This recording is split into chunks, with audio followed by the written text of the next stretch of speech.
আজকে হচ্ছে শ্রাবণ মাসের প্রথম সোমবার। তো এই বছরের প্রথম সোমবারটা দুর্গাপুরেই আমার করা হলো। তো দেখো, আমি তো দুর্গাপুরে বাজারে গেছিলাম কিছু ফল আর গঙ্গার জল এগুলো আনতে। দুধ পাইনি, কারণ এখানকার ঘোষের কাছ থেকে দুধ পাওয়া মানে অনেক কষ্ট, তাই দুধ দিয়ে এবার ভোলানাথের মাথায় জল দিতে পারিনি। শুধু গঙ্গার জল দিয়েই পুজোটা করা হয়েছে। আর এদিকে বাজারে আমি গেছিলাম, বাজার তো হেঁটে হেঁটেই গেছিলাম। বাজার তো তোমার আমি অত ভালো চিনি না, যেটা হচ্ছে ব্যানাচিতির বাজার। তো ওই বাজারটা যেতে গিয়ে আমি অন্য রাস্তায় চলে গেছিলাম। সে তো অনেক হেঁটেছি, হেঁটে হেঁটে হেঁটে হেঁটে লাস্ট পর্যন্ত বাজারে পৌঁছিয়েছি। মানে বাজার থেকে আমি আরও বেশি দূর চলে গেছিলাম। তো যাই হোক, বিশাল অবস্থা হয়ে গেছিলো আমার। তো বাড়ি ফিরে এদের আমি বাড়িতে ফল টলগুলো রেখে আমি এই যে পাশের একটা বাড়ি কোয়ার্টারে নিচে অনেক বেল গাছ আছে দেখছি। তো আমি বেলপাতা পেরে নিচ্ছি, কটা ফুলও নিয়েছি। আর বাজারের বেলপাতাগুলো দেখলাম একটাও বেলপাতাও ভালো না, সব শুকিয়ে শুকিয়ে গেছে। আর যেহেতু অনেক বেলায় গেছে তার জন্য মনে হয় আরও শুকিয়ে গেছে। আর ভালো হবে কি হবে না এর জন্য আরও নিইনি আমি। তো দেখলাম এই বাড়িটাতে বেল গাছ আছে, তো আমি বেলপাতা নিতে চলে আসলাম। আর দেখো, মিঠি সোনা আমার সাথে চলে এসেছে। তো আমি বেলপাতা নিয়ে নিচ্ছি, এরপরে গিয়ে আমি স্নান টান করে পুজোয় বসবো। আর এদিকে যেহেতু বাজারটা দাদা যেতে পারেনি, কারণ দাদার মর্নিংয়ে ডিউটি ছিল। আর আগের দিন যে বলবো তার আগের দিন হচ্ছে বিএসসিপ ডিউটি ছিল, মানে দুপুরবেলা ডিউটি ছিল। এর জন্য আর মনেও ছিল না যে আজকে সোমবার করব, অতটা মনেও ছিল না। তো দেখো, আমি ফুল টুল তুলে নিয়ে এসে এখন আমি ওপরে যাচ্ছি। আর এদিকে দেখো, কালু বসে আছে এখানে আমাদের অপেক্ষায় যে কখন আসবো আমরা। তো এদিকে এখানে বসে আছে। তো দেখো, আমি স্নান টান করে এখন পুজোতেও বসে গেছি, এখন পুজো দিয়ে নিচ্ছি। তো ভোলেনাথের মাথায় আজকে দুধ দিতে পারলাম না, কিন্তু ভোলেনাথের যেটাতে সন্তুষ্ট, মন থেকে পুজো দিতে পারলেই হলো। কিন্তু কতটা মন দিয়ে পুজো করতে পারছি এটা আমি অতটা জানি না, কিন্তু যত চেষ্টা করি মন দিয়েই পুজোটা দেওয়ার। আর যেহেতু আজকে দুধ দিয়ে পুজো দিতে পারছি না, তো একটু খারাপ হয়তো লাগছে যে ভোলেনাথকে এবার প্রথমবারই দুধ দিয়ে দিতে পারলাম না। কিন্তু তাও ভোলেনাথের যেটাতে বেশি সন্তুষ্ট, বেলপাতা আর গঙ্গার জলই বেশি ভালোবাসে। তো এদিকে দেখো, ফুলগুলো আমি গঙ্গার জল ছিটিয়ে একটু চন্দন দিয়ে নেব। আর এদিকে ফলটা একটু পরে কেটে নেব। তো এদিকে দেখো, ভোলেনাথকে আমি স্নান টান করিয়ে নিয়ে ওখানে রেখে দিয়েছি সিংহাসনে। এবার নিচে নামিয়ে একটু মধু ঘি মাখিয়ে নেব, তারপরে ফুল দিয়ে গঙ্গার জল দিয়ে পুজোটা আমি সেরে নেব। তো তোমরা দেখতে থাকো, অবশ্যই তোমাদের ভালো লাগবে। আর তোমরাও কে কোথায় পুজো কেমনভাবে দিচ্ছ বা কোথায় কে মন্দিরে গেছো অবশ্যই কমেন্টসে জানিও। আর এবারে আমি মন্দিরে যাওয়ার ইচ্ছে ছিল, কিন্তু বাজারে গিয়ে যা অবস্থা আমার হয়ে গেছে, হেঁটে হেঁটে আমি বাজারই আর খুঁজে পাচ্ছি না, আমার মাথা পুরো খারাপ হয়ে গেছিলো।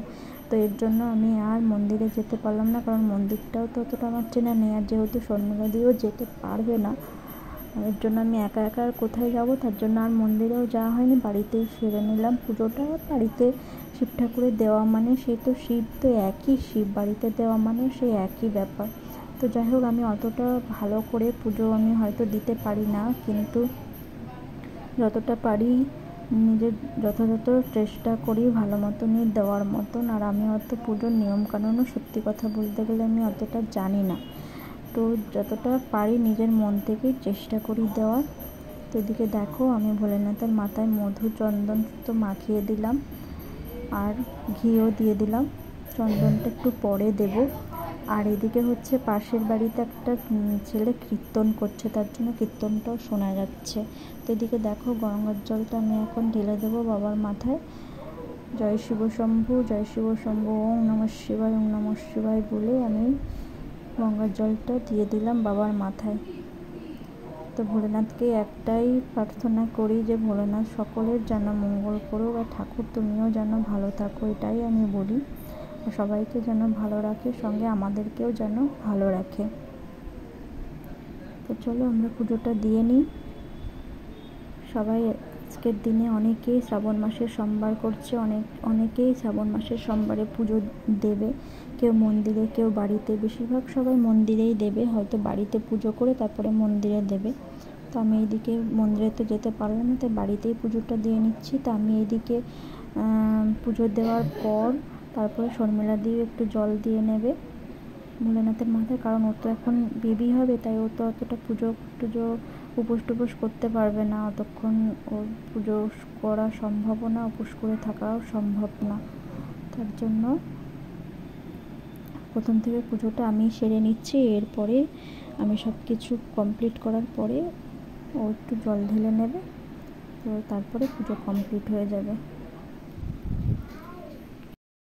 তো এবার তোমার ফল টল সব বিনানো হয়ে গেছে, এবারে আমি প্রদীপ ধরিয়ে দিলাম, এবার আরতি করে নেব, ঠাকুরকে প্রসাদ নিবেদন দেব।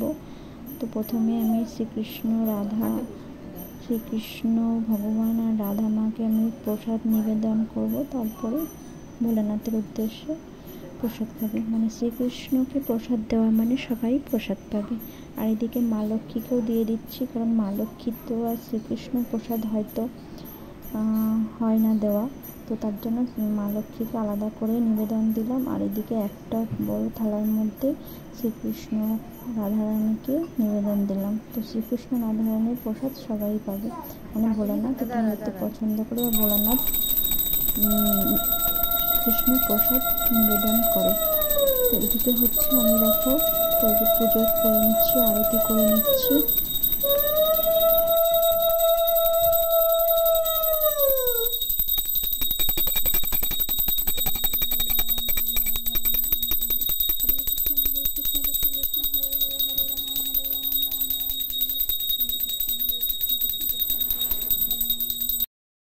এরপরে আমি হচ্ছে সব ঘরে ঘরে একটু ধূপকাঠি দেখিয়ে দিলাম। এরপরে আমি বাইরে গিয়ে তুলসী মন্দিরের তলায়, মানে তুলসী গাছে একটু গঙ্গার জল দেবো আর ধূপকাঠি দেখাবো, আর একটু মন্ত্র করে তুলসী মাকে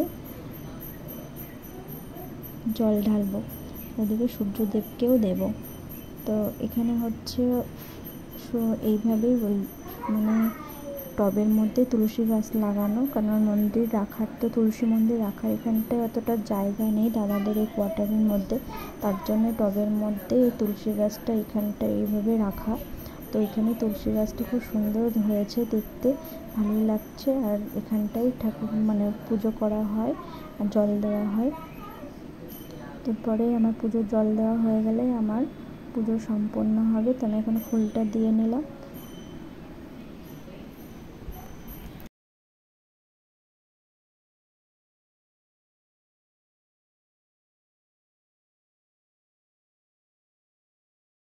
তো এখন দেখো শর্মিলা দিয়েও এখন ভোলানাথের মাথায় গঙ্গার জল দিয়ে দেবে। এদিকে এখন একটু বেলপাতা দিয়ে, চন্দন দিয়ে বেলপাতা দিয়ে ভোলানাথের মাথায় অর্পণ করবে, তারপরে গঙ্গার জল ঢেলে নেবে। তো তারপরে পুজো আমাদের সম্পন্ন হয়ে যাবে। আর আজকে হচ্ছে পুজোতে আমি হচ্ছে ভোলানাথের বাড়ি কোনো অন্ন খাবো না, আজকে ফল টলই খেয়ে থাকবো। আজকের পুজোটা তোমাদের কিভাবে কেমন করে কাটলো অবশ্যই কমেন্টসে জানিও। তো আমার ভিডিওটি দেখতে থেকো।